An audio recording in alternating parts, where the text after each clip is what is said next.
शुक्रिया अदा करूंगा, बल्कि कहूंगा कि this was due for the people to have the clear picture. मगर एक चीज भूल गए साहब आप, वैसे तो आप सारी चीजें बोले, एक मशहूर फिल्म स्टार के बारे में भी हकीकत बोल देना था साहब। क्या हकीकत थी सर?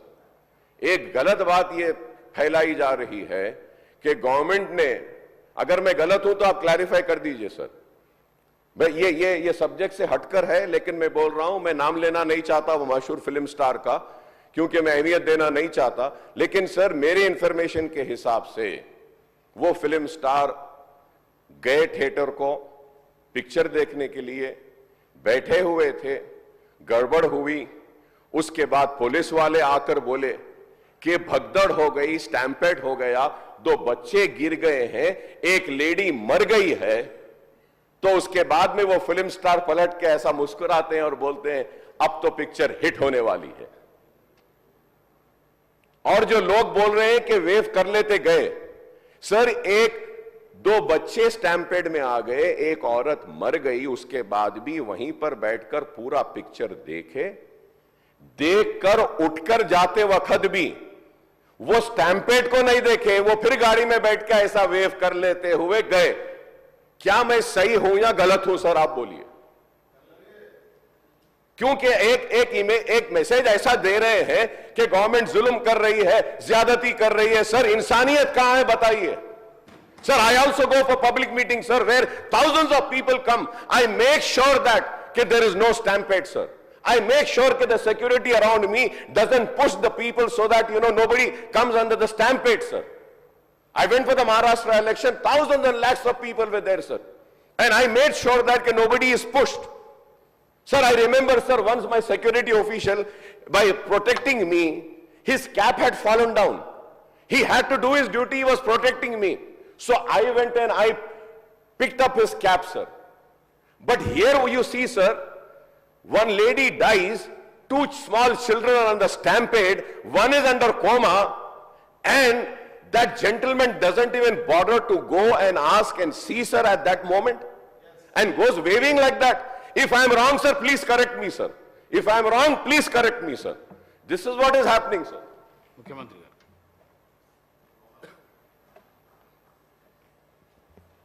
ఇది సభలో చర్చకు ఈ అంశం వస్తుంది అని నేను అనుకోలేదు, కానీ సభ్యుడు లేవనెత్తిన जो अकबर साहब जिम्मेदारी से जो उनको मालूमात है वो सब बात अभी संसद में रख दिए. यहाँ पर कुछ बातें हमें भी दिखाना है, क्योंकि ऐसे चीज़ों में हम लोग जब पुलिस इन्वेस्टिगेशन चल रहा है तब हम ज़्यादा जानकारी नहीं लेते, और बाहर भी हम कुछ बोले तो अब जो इंक्वायरी ऑफिसर के ऊपर कुछ प्रेशर भी आके इंक्वायरी ऑफिसर हम जो कहा वो हिसाब से इंक्वायरी हो रहा है बोल के, ऐसे कोर्ट में भी इन लोग एडवोकेट लोग कुछ ऐसा लेते बोल के हम लोग कुछ नहीं कहा. यहाँ पर अकबरुद्दीन ओवैसी साहब 2 तारीख संध्या थिएटर वाले चिकड़पल्ली पुलिस स्टेशन में एक दरखास्त दिए. 4 तारीख पुष्पा 2 रिलीज होने वाले हैं. 4 तारीख हीरो हीरोइन और फिल्म प्रोडक्शन के स्टाफ सब लोग आ रहे हैं, आप बंदोबस्त दे दो. 3 तारीख चिकड़पल्ली सर्कल इंस्पेक्टर ये जवाब दिए, रिटर्न रिप्लाई, कि भाई ये संध्या थिएटर ये अगल बगल में पूरा रेस्टोरेंट से है, दूसरे थिएटर से एंट्री एग्जिट एक ही है, कोई भी सेलिब्रिटी आए तो इससे पहले भी कुछ ऐसे दिक्कत हुआ, यहाँ हम सिक्योरिटी नहीं दे सकते क्योंकि यहाँ हम कंट्रोल नहीं कर सकता है, तो उन लोग hero heroine and production department को मत आने दो. हम लोग ये जो परमिशन हम मांगा हम रिफ्यूज कर रहा है, सीधा जाके उनके एडमिनिस्ट्रेटिव ऑफिसर को फिर रिटर्न में देकर स्टैंप और दस्तखत लेके आके रखे. 2 तारीख वो दरखास्त किए, 3 तारीख पुलिस वाले उसको रिफ्यूज कर दिए, सीधा सीधा रिटर्न में भी दे दिए. उसके बाद 4 तारीख 9 बजे 9:30 around, I have to check timing minutes, जो हीरो आया आरटीसी एक्स रोड से गाड़ी के रूफ टॉप ओपन कर दे के पूरा रोड शो बनाए. तो पहले गलती थिएटर को आने के लिए दरखास्त रखा, दरखास्त तो वापस कर दिए। दूसरे गलती रोड शो करने के लिए कुछ बोला भी नहीं। वो आरटीसी एक्स रोड बहुत हाई डेंसिटी ट्रैफिक है, क्योंकि आरटीसी एक्स रोड में 10 थिएटर है, एक नहीं है। संध्या है, सुदर्शन है, वोडियन है, इधर है, उधर है, कम से कम 10 थिएटर्स है वहां पर। तो वो 10 थिएटर के लोग आने वाले, पुलिस यही कहा कि भाई यहां पर एक थिएटर रहा तो बात अलग है, 10 थिएटर के अगर कोई फिल्म स्टार आ रहा, सुपरस्टार आ रहा बोले तो लोग जमा हो जाएंगे, गड़बड़ हो जाएंगे, ट्रैफिक के लिए भी दिक्कत हो जाएंगे। इसीलिए उनको हम परमिशन देना मना कर दिए, वो नहीं आना। दूसरी गलती, बिना परमिशन आए, आने के बाद एक्स रोड से पहले, थिएटर से बहुत पहले वो रूफटॉप ओपन कर देके पूरा रोड शो किए। जब ये रोड शो में वो अंदर जा रहे थे, एकदम रैम्पेड, मतलब इतना ये हो गए पुलिस वाले, बाद में हमारे ऑफिसर्स मुझे आके वीडियोस दिखाए, वो समय पर इतना ये हो गया, हजारों लोग इकट्ठा होकर वहां पर मैड, मतलब ऐसा ये है एक सिचुएशन, मैं बोल भी नहीं सकता हूं, वो ऐसा माहौल बन गया। उनको भी अंदर जाने के लिए बहुत तकलीफ हो गया। उनका जो प्राइवेट सिक्योरिटी है अदर देन पुलिस, आजकल फंक्शंस में बाउंसर्स बोल रहा है, तो 50-60 बाउंसर लोग सबको मारम धक्का देके हटा दिए। ये मारम धक्का में ऐसा हो गया, लोग इधर पुश कर रहे, इनका सिक्योरिटी उधर पुश कर रहे, इसमें लोग एकदम छोटे छोटे बच्चे, औरत लोग सब क्रश हो गए। बहुत दिक्कत से हीरो को थिएटर के अंदर लेकर गए, बालकनी में बिठाए। तो इन्हें वो वहां पर हजारों लोग जो आया, जो टिकट है, टिकट नहीं है, जो उन्होंने बुलाए नहीं बुलाए, सब लोग इकट्ठा होकर थिएटर में, बालकनीज में, नीचे से ऊपर, क्योंकि समझो बालकनी में स्टार्स बैठा हुआ है, नीचे बैठे मिडिल सेकंड लेवल बालकनी के सब लोग उल्टा चढ़ गए कि हीरो को देखने के लिए, हीरो को मिलने के लिए। बाहर भी हजारों लोग, हीरो आके बैठने के बाद बाहर कोई भी बाहर नहीं जा रहा, वहीं पूरा हो गए। इस क्रश में रेवती, श्रीतेश एंड इनके परिवार, हस्बैंड एंड और दूसरा बेटा थिएटर को आ गए। ये रैम्पेड में अलग अलग हो गए, बेटी और हस्बैंड अलग हो गए, बेटा और माँ अलग हो गए। तो उसमें लोगों को पुलिस क्लियर करके देखे तो माँ बेहोश हो गए, बेटा भी बेहोश हो गए। वो माँ उनके बेटे को ऐसा हाथ पकड़ के रख लिए कि पुलिस आके हाथ हटाए तो भी वो हाथ नहीं हट रहा, क्योंकि माँ मर गई तब तक, मगर बेटे को तो नहीं छोड़े। तो वो सिचुएशन में पुलिस लोग क्लियर कर दे के, उनके फर्स्ट एड कर दे के तुरंत हॉस्पिटल को लेकर गए।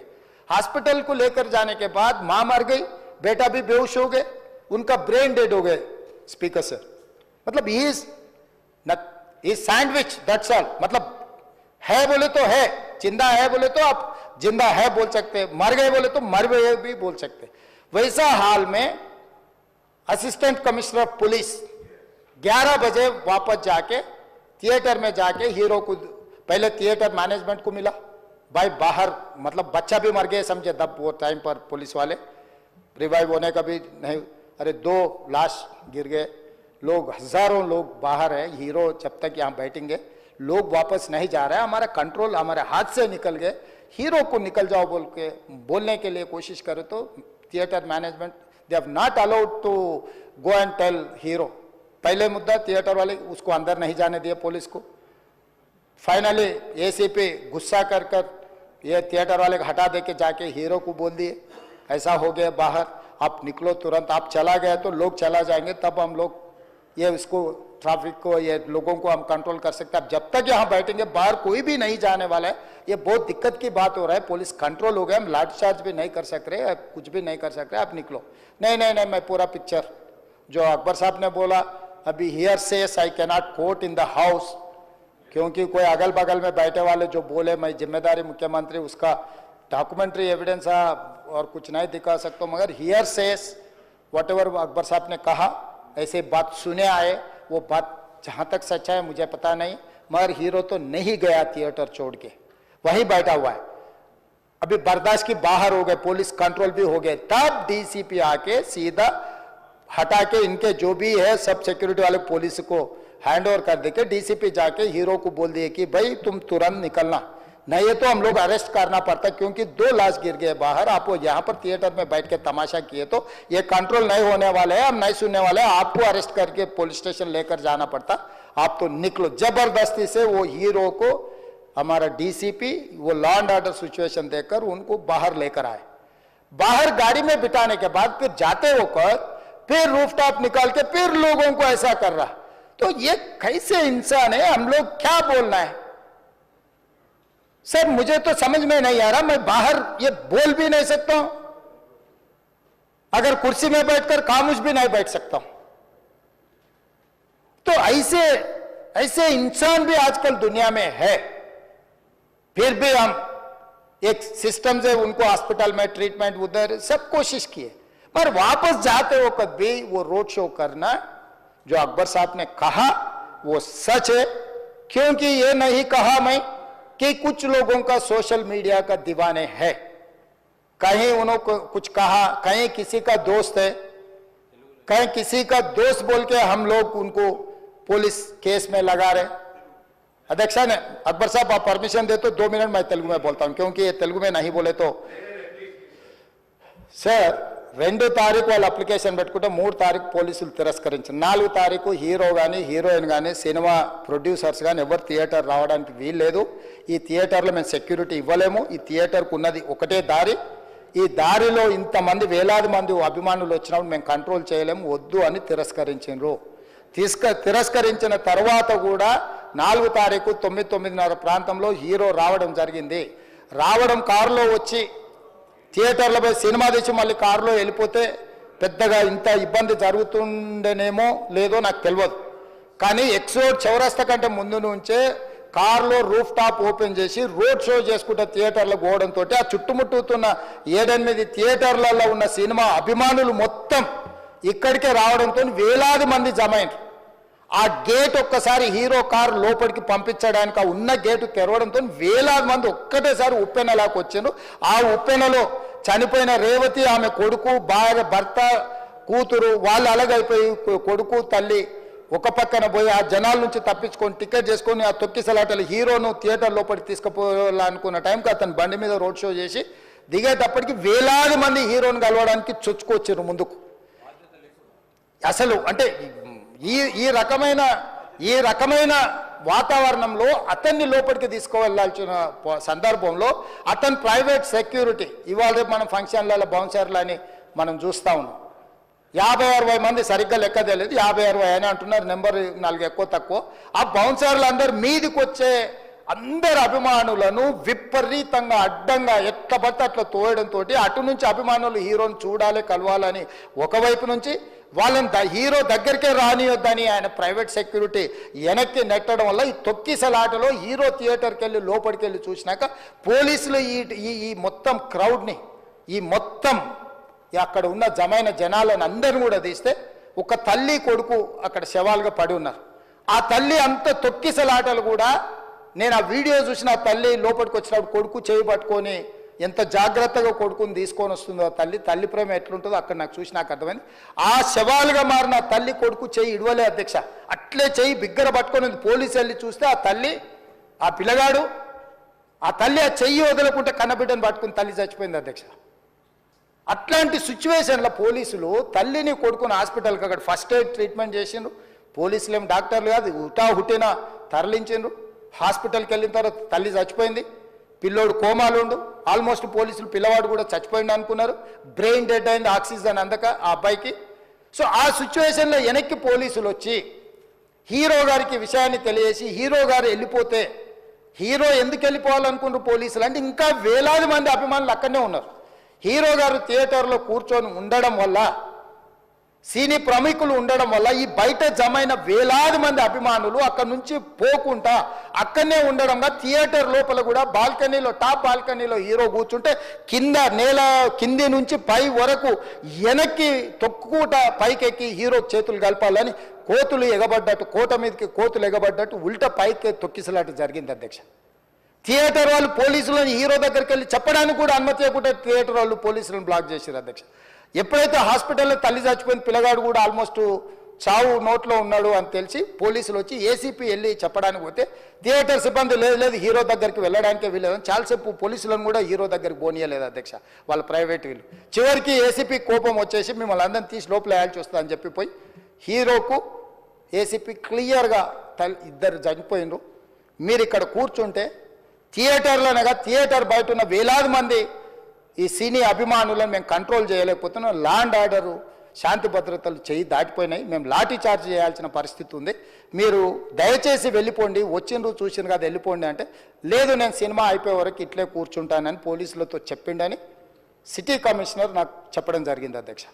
అదేవిధంగా ఇంకా కంట్రోల్ కాకపోవడంతో అప్పుడు డీసీపీ పై అధికార రంగంలో దిగి వాళ్ళ అందరినీ లోపట వాళ్ళు ఎంబడున్న అడ్డుకుంటున్న వాళ్ళను పోలీసులతో జరిపించి చక్కగా డీసీపీ పోయి హీరో గారికి బయట చనిపోయినరు, పరిస్థితి చాలా గందరగోళంగా ఉన్నది, మీరు ఇక్కడ నుంచి కదలాల్సిందే లేకపోతే మిమ్మల్ని పోలీస్ స్టేషన్కు తీసుకెళ్లాల్సిన పరిస్థితి వస్తుంది, మీరు ఇక్కడ నుంచి కదలాల్సిందే అని బలవంతంగా అతన్ని సినిమా మధ్యలో 12 గంటల సమయంలో రాత్రి 12 గంటల సమయం అట్టిట్టుగా ఆ సమయంలో అతను తీసుకొచ్చి బండెక్కిస్తే మళ్ళీ అతను రూఫ్ టాప్ ఓపెన్ చేసి మళ్ళీ చేతులు ఊపుకుంటూ రోడ్ షో చేసుకుంటూ అంటే తల్లి చనిపోయి పిల్లగాడు చావు బతుకుల మధ్యలో ఉన్నాడు మీరు వెళ్ళండి అని వెనక్కి పంపిస్తే కూడా మళ్ళీ కారులో రూఫ్ టాప్ ఓపెన్ చేసి చేతులు ఊపుకుంటా అభిమానులను సంతోషపెట్టుకుంటా రోడ్ షో చేసుకుంటా అతను వెళ్ళిపోయింది అధ్యక్ష. పోలీసులు కేసు చేసిరు, కేసు మీద థియేటర్కి సంబంధించిన కొంతమందిని అరెస్టు చేసిరు, అరెస్టు చేసి 10-11 రోజుల తర్వాత పోలీసు హీరో గారింటికి వెళ్ళిండ్రు. మీరు కూడా కేసులో A11 మీ మీద కేసు ఉందని చెప్పడానికి పోలీసులతో దురుసుగా ప్రవర్తించిండు, మీరు ఆ వీడియోలన్నీ కూడా చూసిండ్రు. ఆ పరిస్థితిలో చట్టాన్ని అమలు చేసే పోలీసులు ఆల్రెడీ ప్రాణాలు పోయినాయి, ఒక నిరుపేద తల్లి చనిపోయింది, కొడుకు చావు బతుకుల మధ్యలో ఉన్నాడు, ఆ రోజు కోర్టుల కేసులు కూడా వస్తున్నాయి, కోర్టుకు కూడా మీరు విచారణలో ఏం చేసిండ్రని కోర్టుకు కూడా పోలీసులు జవాబు చెప్పాల్సిన పరిస్థితి ఉండే అధ్యక్ష. దాంతో మాట్లాడితే వాళ్ళు చాలా బాధ్యతారహితంగా సమాధానాలు ఇచ్చారని మా పోలీస్ సిబ్బంది చెప్తాను. దాంతోనే అతన్ని పోలీస్ స్టేషన్ తీసుకెళ్ళారు అధ్యక్ష. ఇక్కడి వరకు ఒక హీరో ఒక థియేటర్లో జరిగిన సంఘటనలు వీటన్నిటి నేపథ్యంలో పోలీసులు వాళ్ళ విధి నిర్వహణ నిర్వహించారు అధ్యక్ష. ఎప్పుడైతే అతను పోలీస్ స్టేషన్కు తీసుకెళ్ళిరో కొన్ని రాజకీయ పార్టీలు పైశాచికంగా ఎంత నీచంగా నన్ను తిట్టుకుంటా పోస్టులు పెట్టినరంటే అంటే तेलंगाना समाजम लो मलकपेट बलाला साहब के कॉन्स्टिट्यूंसी के वोटर है उन लोग मलकपेट के छोटे नौकरी उसका नौकरी अकबर साहब वो 30,000 नौकरी करता है उसके परिवार में कोई कमाई नहीं है एक टिकट 3,000 रुपए में खरीदा वो बच्चा उनका फैन है बोल के उनके परिवार 12,000 रुपए रखकर 4 टिकट खरीद के पिक्चर को गए 30,000 महीने को कमाने वाले నెలకు 30,000 జీతంతో పనిచేసి ఒక ప్రైవేటు చిన్న దాంట్లో ఉద్యోగం చేసుకునే తండ్రి తన కొడుకు ఆయన అభిమానాన్ని కుటుంబము 12,000 రూపాయలు 3,000కు ఒక టికెట్ 12,000 రూపాయలు పెట్టి సినిమా థియేటర్కి వెళ్తే థియేటర్లో చనిపోయిన 11వ రోజు వరకు వీళ్ళు ఎవరు హీరో కానీ ప్రొడ్యూసర్ కానీ ఎవరు కానీ ఆ కుటుంబాన్ని చనిపోయిన కుటుంబాన్ని కానీ హాస్పిటల్లో చావు బతుకుల మధ్యలో ఉన్న పిల్లవాడిని పరామర్శించడానికి కూడా పోలేదు అధ్యక్ష. ఇది ఏ రకమైన మానవత్వం అధ్యక్ష నాకు అర్థం కాలే. ఇలాంటి మానవత్వం లేకుండా వ్యవహరించిన వాళ్ళను పోలీసులు విధి నిర్వహణలో భాగంగా పోలీస్ స్టేషన్కు తీసుకెళ్తే ఒక ఆయన ట్విట్టర్లో పెడతాడు అడ్డగోలుగా 10 ఏళ్ళు మంత్రి చేసి ఉద్యమాలు చేసినామని చెప్పుకునేటోళ్ళు ఉద్యమాల సమయంలో సినిమా షూటింగ్లో జరగొద్దని దాడులు చేసిన వ్యక్తులు ఇవాళ అతను భగవత్ స్వరూపుడు అసలు అతన్ని పోలీసులు ముట్టుకుంటారా? అసలు ఈ రాష్ట్రం ఏమైపోతుంది? రాష్ట్రం ఉంటుందా? ఈ రకంగా రాజకీయ పార్టీలు అధ్యక్ష రాజకీయ పార్టీలు ప్రజాప్రతినిధులుగా చనిపోయిన ప్రాణాల విలువ లేకుండా చావుకు కారణమైన ప్రత్యక్షంగా పరోక్షంగా అయిన వాళ్ళని పోలీస్ స్టేషన్కు విచారించడానికి పిలిస్తే కూడా అది కూడా తప్పుపట్టి ప్రభుత్వాన్ని బద్నాం చేయాలి, ముఖ్యమంత్రిని తిట్టాలని ఎంత నీచమైన భాష వాడిన అధ్యక్ష. యూట్యూబ్లలో మీరు చూడండి. నాకేముంటుంది అధ్యక్ష ఏంది ఆ సినిమాకు స్పెషల్ రిలాక్సేషన్స్ ఇచ్చి ఇవాళ సినిమా ఏదైతే వ్యాపారం చేసిందో సినీ పరిశ్రమను ప్రోత్సహించాలని మొదటి వారం అత్యధికంగా సినిమా ధరలతో టికెట్లు అమ్ముకోవడానికి స్పెషల్ షోలు వేసుకోవడానికి బెనిఫిట్ షోలు వేసుకోవడానికి ప్రత్యేకమైన అనుమతులు ఇచ్చింది నా ప్రభుత్వమే కదా, మా ప్రభుత్వమే అధ్యక్ష. సినీ పరిశ్రమను ప్రోత్సహించాలనే మా విధానం.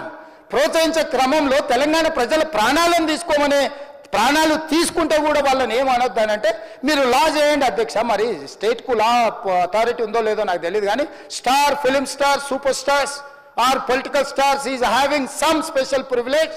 If they murdered anyone also we need not to prosecute or otherwise we need not to book any case against these personalities అని మనం మీరు చట్టం చేస్తా అంటే సినీ ప్రముఖులకు కానీ రాజకీయ ప్రముఖులకు కానీ స్టార్లని ఫీల్ అయ్యే వాళ్ళ పట్ల ప్రత్యేకమైన చట్టం ఉంటుంది. వాళ్ళ మీద కేసులు పెట్టొద్దని మీరు ఏమైనా చట్టం చేస్తే ఆ చట్టం అమలు చేస్తాం అధ్యక్ష. ఈ రోజున్న డాక్టర్ బాబాసాహెబ్ అంబేద్కర్ ఇచ్చిన చట్టం ప్రకారము దీనికి కారణమైన వాళ్ళను ప్రత్యక్షంగా పరోక్షంగా కారణమైన వాళ్ళందరి మీద కేసులు కట్టి పోలీసులు విచారణ చేయాల్సిందే, బాధితులను శిక్షించాల్సిందే అధ్యక్ష. సో ఈరోజు ఆ కుటుంబాన్ని ఆదుకోవడానికి ఈరోజు కూడా ఆర్థికపరమైన విషయాల్లో కానీ దీంట్లో కానీ వాళ్ళు ఎవరు పెద్దగా ఆసక్తి, కనీసం సినిమా వాళ్ళు ఒక్కరోజు అతను పొయ్యి వస్తే సినీ ప్రముఖులందరూ అతని ఇంటికి వెళ్ళి అతనికి మొత్తం ఏదో కాళ్ళు చేతులు యాక్సిడెంట్లో పోయినట్టు కన్నీళ్లు గారుస్తారు. ఈ సినీ ప్రముఖులు ఒక్కరైనా హాస్పిటల్కి పోయినరా అధ్యక్ష? నేను సూటిగా తమ ద్వారా సినీ ప్రముఖులను నేను అడుగుతున్నా అధ్యక్ష. తల్లి చనిపోయి 9 సంవత్సరాల పిల్లగాడు బ్రెయిన్ డెడ్ అయ్యి ఆక్సిజన్ అందక 20 రోజుల నుంచి హాస్పిటల్లో కోమాలో ఉంటే ఈ సినీ ప్రముఖులు ఒక్క రోజు కోసం పోలీస్ స్టేషన్ పోయిన ఇంటికాడ క్యూ కట్టి ప్రభుత్వాన్ని తిడుతున్నారు, నన్ను తిడుతున్నారు, అతన్ని పరామర్శిస్తున్నారు. ఏమైంది అధ్యక్ష? అతను కాలు పోయిందా, కన్ను పోయిందా, చేయి పోయిందా, ఏమైనా కిడ్నీలు దెబ్బతిన్నా, ఏమైంది? అతన్ని ఇంతమంది సినీ ప్రముఖులు పరామర్శించారు, కలిసిండ్రు, అభినందించారు.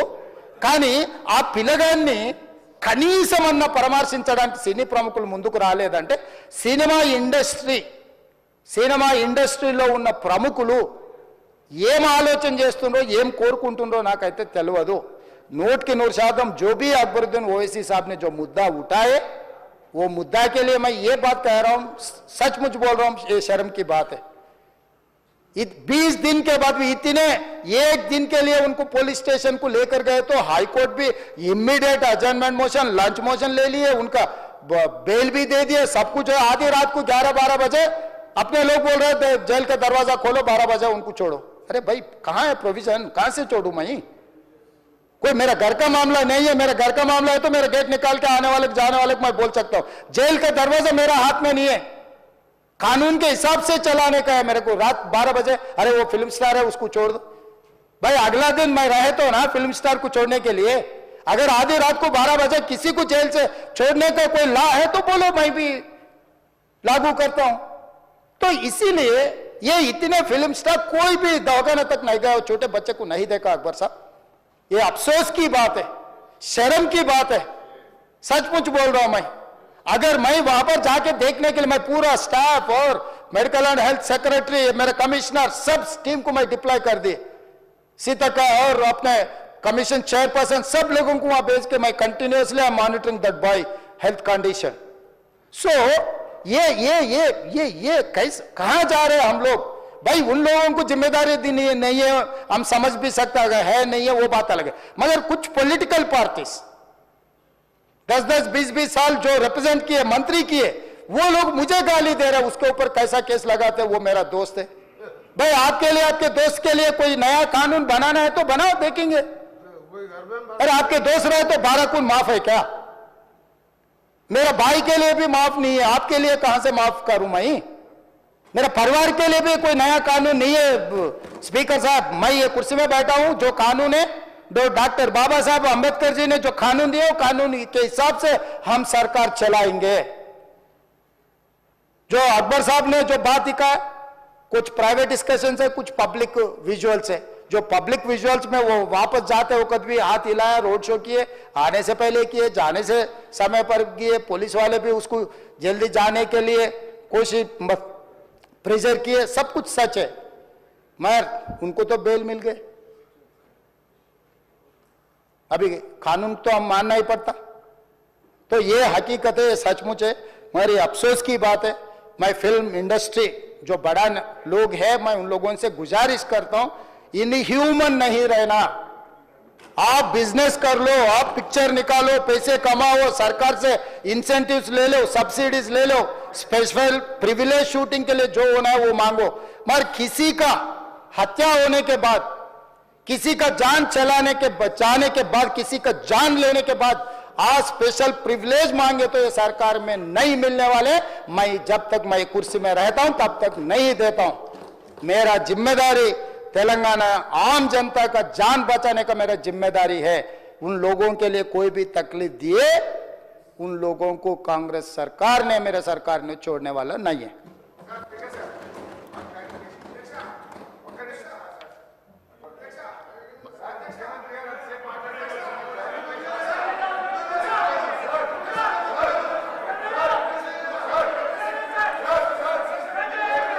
Honorable Speaker, sir. Sir, I thank Honorable Leader of the House and the Chief Minister of the State, Mr. Revant Reddy Sahab, for giving the details of the incident happened and making it very clear, sir. On behalf of AIMIM party, sir, I would say that we support the action taken by the government and the police, sir. And sir, on behalf of AIMIM party, sir, we are with the family and we pray to Allah subhanahu wa ta'ala that Allah gives a recovery to that child, sir. And I also pray to Allah subhanahu wa ta'ala that ke Allah unke bachon ko और उनके husband को, वो उनकी wife और माँ के मरने का उनको अल्लाह सब्र दे। मैं ये कहूँगा sir. And sir, coming on the discussion on Raitu Bharosa, I think most of the questions which I was wanting to ask has been already said and already been made clear. So I do not want to make any other further statements, sir, but I'll just conclude by saying just 3 or 4 lines. And the most important thing which I wanted to just bring, sir, the Honorable Minister Sahab was, at the beginning was asking if any suggestions or any advice are there can be put across. I would say, sir, my only suggestion and advice is that you already have declared a manifesto. I do not want anything less than your manifesto. Do not want anything more than your manifesto. That's it, sir. This is what, and I hope that everything has been well addressed. One thing I just want is that, sir, there is one sentence which is being read. So understanding of that one particular sentence might be different of mine, might be carrying a different, opinion by the writers. So I request the Honorable Minister Sahab to kindly read your manifesto, explain what do you mean by in that, so that I could understand it more and implement it, not less, not more. Lastly, sir, one request, sir. Sir, I have been fighting from last 3 years, sir. The then Chief Minister Sahab also had assured in the House then, stating that, yes, we will give you the permission. But sir, अब मैं बोलना नहीं चाहता, मैं बहुत इज्जत करता हूं केसीआर साहब की, बहुत बड़े लीडर है, मैं बहुत बड़ा छोटा आदमी हूं, मगर सर एक तरफ हाउस में बोल दिए परमिशन दे देंगे फ्रूट मार्केट के लिए, जियो निकाल दिए। जियो हमारे हाथ में लगने से पहले ऐसे लोगों के हाथ को लग गया, वो जाके कोर्ट में केस डाल दिए। इधर हम भी खुश, उधर उन्हों भी खुश। ऐसे रहता था सब काम वो गवर्नमेंट का। सर, मैं बार बार ऑनरेबल सीएम साहब से भी रिक्वेस्ट करा, हाउस में भी बोला, सर वो फ्रूट मार्केट वाले गरीब लोग साहब पैसे जमा करके स्टॉल्स डाल लिए, सर 2 करोड़ रुपया खर्च करके वो लोग वहां पे वो चिलिंग का एक यूनिट होता है वो डाल लिए। 1.5 साल से सर वो लोग परेशान है, कारोबार नहीं कर सक रहे। Sir, with all responsibility I am saying, whenever the permanent fruit market will come, I will make sure sir कि they will shift out and they will go wherever you say, sir. जब तक वो market बनती है उनको कारोबार शुरू करने की इजाजत देने के लिए मैं आपके जरिए हुकूमत से अपील कर रहा हूं। गरीब बहुत परेशान है सर, बेरोजगार है, उनको फ्रूट का कारोबार करने के लिए चिट्ठी दे दीजिए सर, वहां होगा। और जिस दिन आप बोलेंगे यहां से चले जाओ, हम सब जने वहां से जाएंगे, उनको वहां पे लेके जाके उस मार्केट में डाल देते हैं सर। కూనంనేని సాంబశివరావు గారు సార్, ముఖ్యమంత్రి గారు అక్బరుద్దీన్ ఓవైసీ గారి విషయంలో చాలాసార్లు దృష్టికి తీసుకొచ్చారు. నేను మంత్రి గారికి సూచన చేస్తున్నా, హైకోర్టులో కేసు ఉండి స్టే ఉండడం వల్ల మనం కొంచెం ముందుకు వెళ్ళలేకపోయినాం. మీరు అధికారులకు సూచన చేసి హైకోర్టులో రిజర్వ్ ఫర్ జడ్జిమెంట్ ఉన్నట్టుంది, అది ఆ కేసును ఒకసారి జడ్జిమెంట్ని ఇమ్మీడియట్గా అడ్వకేట్ జనరల్కి చెప్పి ఇనిషియేట్ చేసి జడ్జ్మెంట్ తీసుకోండి. ఒకవేళ జడ్జ్మెంట్ వచ్చినాక ఇమ్మీడియట్గా అదైతే రీజనబుల్ ఇష్యూ దాన్ని ఇమ్మీడియట్ वही बात बोल रहा मैं. एडवोकेट जनरल साहब से बात कर लेके उसका रास्ता निकाल के हम जरूर before Sankranti I will take a final decision. Thank you. Komatireddy Venkatreddy garu. Honourable speaker sir, मैं जो अकबरुद्दीन साहब जो मुद्दा उठाए थे वो सिनेमा इंडस्ट्री का मिनिस्टर भी हूँ. मैं भी बहुत दुखी हूँ. उस दिन हमारा सिनेमाटोग्राफी इंडस्ट्री का मिनिस्टर होने से अभी जो हमारा सीएम साहब पूरा उसका कैसा कैसा हुआ पूरा मालूम हुआ. वो इंसिडेंट होने के बाद नेक्स्ट डे मैं उसको प्रेस में जाके बोले थे this is not correct, without permission you can't go to the theatre. उसमें वो कंपेंसेशन भी अनाउंस दिया बोल के नहीं दिए, कोई देखने को नहीं है. मैं उसी दिन दिया. फ्यूचर में आइंदा नो बेनिफिट सोर्स in the night before releasing the date. कोई बेनिफिट सोर्स नहीं देंगे, कोई नया रेट्स नहीं देंगे. इंडस्ट्री को प्रमोट के वास्ते कुछ फैसिलिटीज परमिशन देंगे, मगर ऐसा बेनिफिट दे के पब्लिक को मराना, वो भी रेवती बोल के उसका हस्बैंड का लिवर डैमेज हो तो वो लिवर दे के हस्बैंड को बचा लिए. बेचारा वो रेवती हमारा सिस्टर जो मर गए, वो बच्ची अभी वेंटिलेटर में. मैं हॉस्पिटल वाला बोला कोई सिनेमा थिएटर वाला दे देगा नहीं, कुछ पेमेंट है तो मैं ही देंगे, मैं पर्सनल से दूंगा, मगर ऐसा तो भी कोशिश करो बोल के वही बोलूँगी. मैं बोल दिया जो अकबरुद्दीन साहब उठा दिए, मैं उसको आपके तरफ से उसको बता दूँ they no benefit shows without any permission, no actor will go to the theatre. Thank you.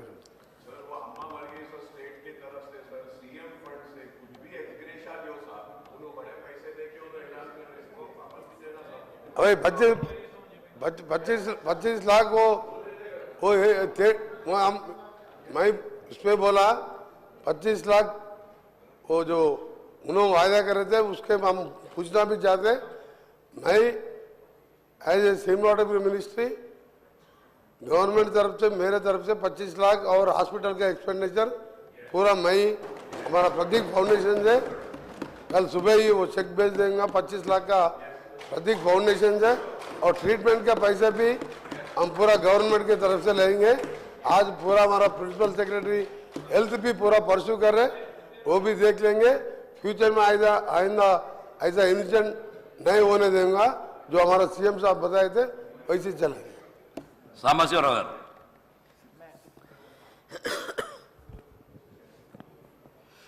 అధ్యక్ష ధన్యవాదాలు.